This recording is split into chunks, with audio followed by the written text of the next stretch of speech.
Мишка, Мишка, Мишка. Хороший Мишка. Умница. Яратып һәр терлеккә кушаматы белән эндәшү авылда гадәткә кергән. Сәгыйровларда да шулай. Шунсыз булмый. 21 баш терлекнең үзенчә характеры. Хайванны яратсаң гына шулай күп итеп асрап һәм аннан табыш алып була.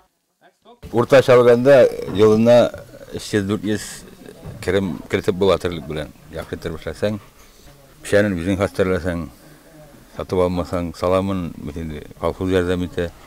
Аннан алабыз. Уражын бит инде сатып алабыз. Машларны 5 бөтенесен алып атканстан, чиста табышы где-то бер 650-400 мең тирәс калайын. Билгеле инде керем яхшы булсын өчен зур хезмәт сорала. 8 үгез һәм кичкенә бозауларны көтүгә кумыйлар, абзарда асрыйлар сәгыйровлар. Маллар шактый булгач, анысы да зур кирәк. Тактадан кырылма ясап куеп кына бу кадәр күп терлекне асрау мөмкин түгел. Дәүләттән ярдәм булу авыл кешесе өчен бик мөһим.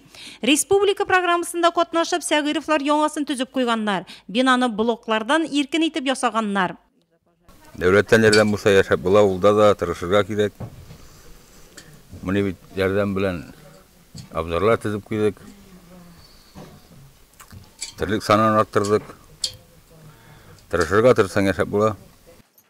Авыл кешесенең төп табышы терлекчелектән. Хуҗалыкта сыер күп булса, сөте дә мул була. 6 баш сыерны аппарат ярдәмендә сава Раиса. Сәгыйровларның сөт сатудан кергән айлык керемнәре 35 мең сум тәшкил итә. На сегодняшний день уже... Бүгенге көнгә сөтнең күләме азайды, көненә 60 литр тапшырабыз. Бер сыерга 10 литр туры килә. Күбрәк тә була, чөнки хәзер кызу. Сәгыйровлар гаиләсе гомер-гомергә терлекне күп асраган, озак еллар хуҗалыкта сыер савучы булып эшләгән Зәйнәп апа ярдәмгә фермага улларын да ияртеп барган. Балаларын кичкенәдән эшкә өйрәтеп үстергән ана, үзе әле дә тик торырга яратмый. Улым белән киленем эшләмә әни дисәләр дә күңел түзми булышасым килә ди ул. Аллага шөкер дәүләттә булышты, балалар да бик тырышып эшләделәр. Шатланам балаларның эш яратуы әтиләреннән дә киләдер инде ул, семьядан килә инде ул. Сәгыйровлар болыннан пешәнне чау кышлыкка терлек азыгын мул итеп әзерләп куйганнар. Әле бер бакча махсус терлекләр өчен кабак үстерәләр. Малларны симертү өчен бик әйбәт икән. Хуҗалыкта трактор да бар. Хуҗалар белдергәнчә, бөтен эшне үз көчләре белән башкарганга терлек асрау табышлы. Иртәнге 4-тән башлана, караңгы төшкәнче пешән вакытында бит инде кырда, яйкене җәй буе кырда. Для себя уж мясо-то. Ит үзебез өчен сатмыйбыз, балаларга үзебезгә үстерәбез. Зур үгезләр бар, аларын көз көне суеп итен сатабыз. Клиентларыбыз бар, гел бер кешеләргә сатабыз. Клиентов хватает. Терлекләрдән тыш кыш-кыртны да күп итеп асрыйлар, алары өчен махсус урын ясап куйган гаилә башлыгы. Чөнки 3 баланы тәрбияләргә, укытырга кирәк, әберсен гаиләле иткәннәр. Эшчән булганга әлеге гаилә авылдашлары арасында да хөрмәтле. Сәгыйровлар гаиләсе инде алар безнең аерылып тора безнең авылда. Алар җиргә береккән, әтиәниләреннән килгән, әби бабайдан килгәндер инде. Бик уңган, бик булган гаилә инде алар.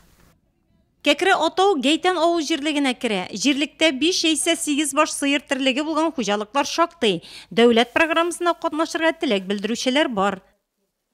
В нашем гайтанском сельском поселении насчитывается... Безнең Гәйтән авыл җирлегендә 597 баш мөгезле ире терлек исәпләнә. Шуның 187 сыер терлеге. Шулай ук 5 һәм 7 баштан күбрәк сыер асраучы хуҗалыклар да шактый. Аларның кайберләре мини-ферма төзү өчен республика программасында катнашырга теләк белдерде. 2 гаилә гаризаны үткән ел биргәннәр иде. Алар мини-ферма төзеделәр, хәзер субсидия көтәләр. Шулай ук бу программага катнашырга теләк белдерүче гаиләләр бар. Но есть еще семьи, которые изъявили желание. Маллар асрау шартларын яхшырту авыл кешесенә баш саны арттырырга мөмкинлек бирә. Сәгыйровлар да шундый фикердә.